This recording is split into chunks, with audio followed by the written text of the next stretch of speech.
What's up, Bogota? I'm Jamie in Sulaco, and today I'm here at the STEPS office. Is that right? Yes. Yep. Fantastic.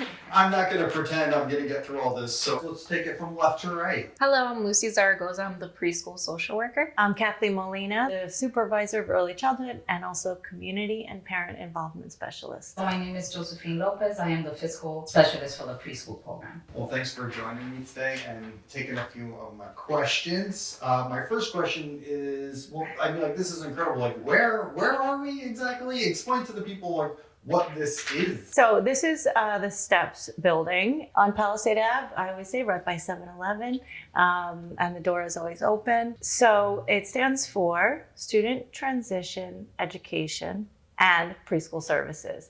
It was a unique way for us to combine this space or have a mixed use space. That way we can start, 3 years ago? Yes. Start our 18 to 21 program for graduates of the high school, and also have some office space for our preschool staff that was growing at the time. So tell me a little bit about each of your roles here in the program. I am the preschool social worker, so my main focus is working with our families, supporting them where they need a fit. If that's finding local resources, I help plan and coordinate those local resources to meet with us. I also plan family workshops for our students as well as our families. And our main goal as a program is to use the information our families need from us, areas of interest, areas that they feel like they need more information about. We plan workshops around that, and that's basically my role, yeah. Lucy's amazing. And one of the things that we work on together for my CPIS role is making sure that we have both a formal and informal community needs assessment. So her role and also the CPIS role is to support families so that they can better support their children. Every 2 years, we survey our preschool families to find out what are the important areas of need, whether it's housing, job support, health insurance, and then our job is to reach out to the community and find resources to help meet those needs. She'll host some workshops, or we have a health fair where we had 16 different vendors come in so that we can connect our community to those resources to try and meet those needs. Yeah. We were able to gather those vendors with the data and information that we got from the community needs assessment form. So we had different local providers that was a big interest for our families, and especially the flu vaccine for free that was administered. So in addition to the community support, as the supervisor of early childhood, I oversee the preschool program, mainly the universal pre-K program. Before we started, there was already an established special education preschool program. And so in 2019, we started this program, and it's my job to supervise not just the district classrooms, but also the private provider classrooms. I am the fiscal specialist, and my job is to manage the budget for the preschool program. So we get funded from the state, from the Department of Education. So I have to manage all where the money is going basically into the program and how we're spending it. I'm also administrative assistant, and I manage everything that goes around in this building. I place orders for our 18 to 21 program and for our preschool program as well. So any supplies and materials, and also for the classrooms, any furniture they might need, any supplies and materials for the teachers and children, we also order that here. Everything, like any invoice that comes in, that comes across your for desk. field trips, anything they do throughout the year, any activities, in-house assemblies that they do. They have like animal interactions and different types of things, visiting the schools. I also managed to put that together for them as well. Yeah, big turtle. Yes. And such. They all like that. So currently, how many kids do you have in the program, and have you seen it grow since you incepted the program? Absolutely. So I think we're at about 153, 155 completely between universal pre-K and special ed, but we do have capacity for 174. Wow. And a lot of those available spots are for specifically designated for special education students. So we do have a couple of general ed spots open. So if anybody's out there and looking to enroll their student now, then we have, just reach out. So when we started, Bogota already had a special ed preschool program. They had 3 classrooms at the time in 2018, and the district really was interested in making more opportunities for general education students and helping to improve the program that already existed. So at that point, they applied for a grant and received it, won it. Thank goodness. That's how we're all here today. So we started with 4 general education classes, actually inclusive, because there's always anywhere from 1 to 3 spots reserved for students with special needs, with an IEP, I should say. And started with 4, so 4 plus 3, 7 in total. And now we're looking at 10 inclusion or general education classrooms and 2 special ed classrooms. What was that total number of children for capacity? Capacity is 174. Okay, that's the 2 years of preschool. That's not like one grade level Right. when they move on. So it's mixed age preschool, because that's what also Right. the research in the DOE's recommended model. There's definitely tons of benefits for that. So the children get to loop with the same teacher.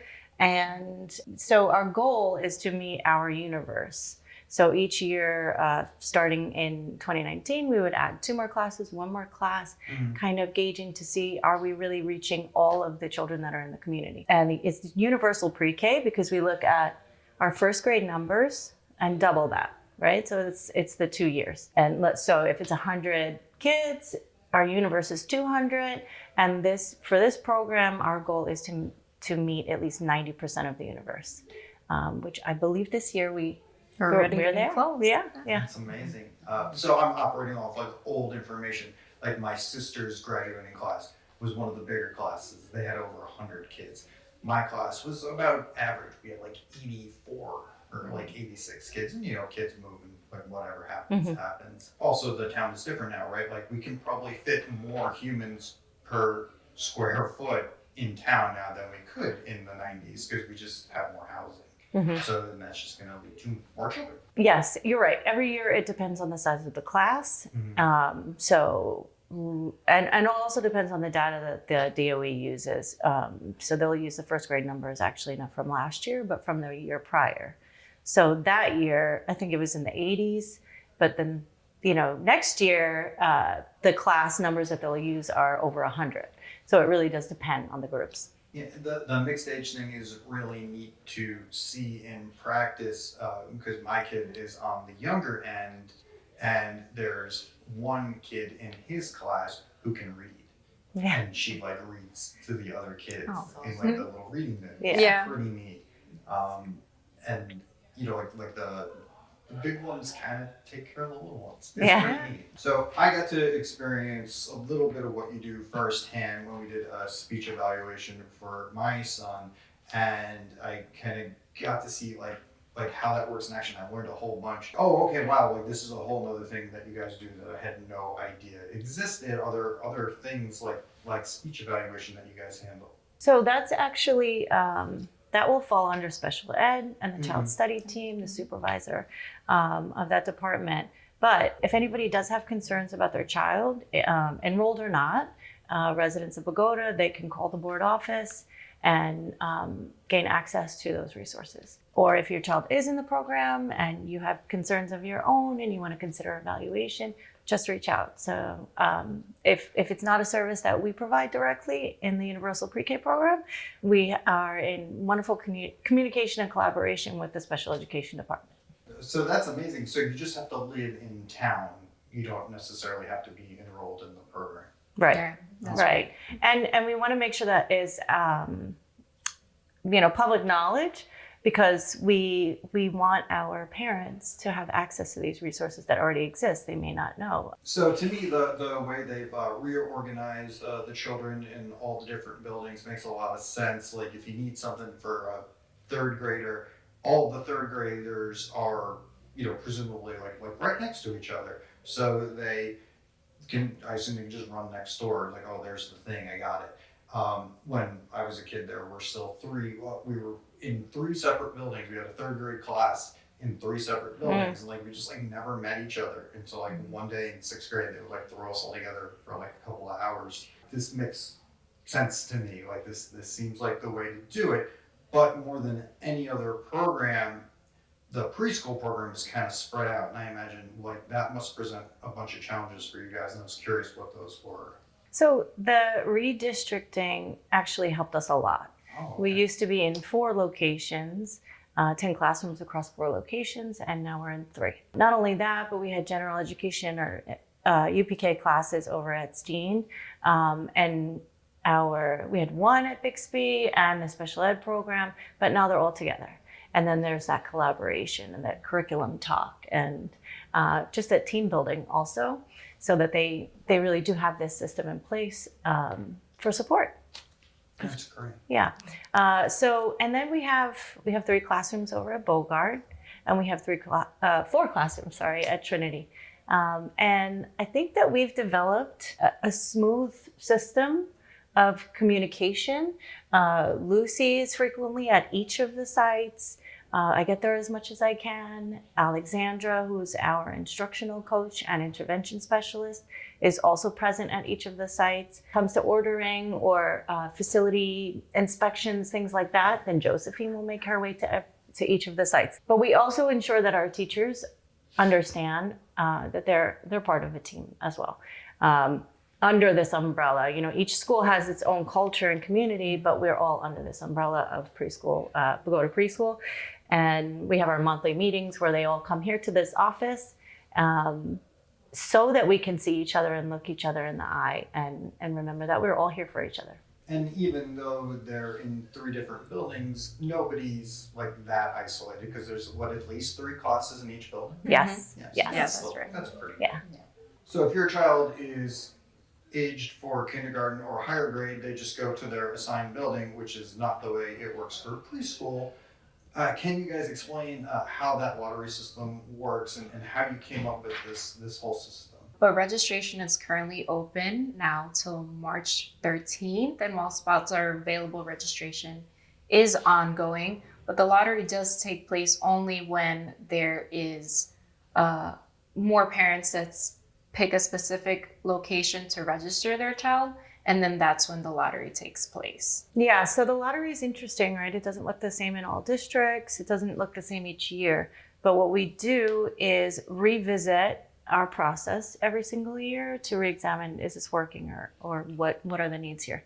So in the very beginning, there were limited spaces, so we had a very long wait list, and we had to prioritize, age, siblings, your address, because it used to be which building are you closest to. Now with redistricting, that some of that is eliminated. So we spent a few years with a wait list where we needed to be very specific. But the beauty of that is that we're able to be very intentional about where children go, where they're placed. And in the last year or 2, we've begun surveying parents, which school would you prefer, instead of doing it based on your address. Doing our best to try and place children where they want to go, or place children where families want them to go, but it really does depend on how many slots are available. So let's say we first start with where do you want your kid to go, and we're going to do our best, and then we look at how many slots are available. If there's room for everyone, then everybody immediately gets placed there. But if there's more people that chose it than available spots, that's when we have to go and do a lottery, and we'll assign them a number. So this year we're going to have our placement meeting over at the CTE building. Do you want to share a little bit about that? Yeah. So that idea came about for every placement meeting. We've had a family join us. This year, we really wanted it to become transparent to the community. So we have a family from each location. So that's Bogart, Trinity, and Bixby, who will be joining us. And we will go over the registration process, policy, and then also host an anonymous lottery. When I say that, it's that we will not have the child's information. Every child will be assigned a number while we do the lottery live with our families and other staff that are there, teachers as well, for the registration process this year. And so the second half of that meeting is, we've got this team, and we're looking at their specific data, right? So if we know there are 20 children that are going to be placed at Bogart, for example. We look at, what's their age, we want to balance the classes with the 3s and 4s, balance by gender as well. We also look at languages. If we know a child has a second language that maybe this teacher speaks, we'll be sure to put them in that class so they have that support. What else? Siblings. If they have siblings at the same school, we try and make sure that they get that to accommodate the families. Also, if we know the family, they give us input about their child or past siblings having a specific teacher. We try to meet the needs of the families. So, yeah.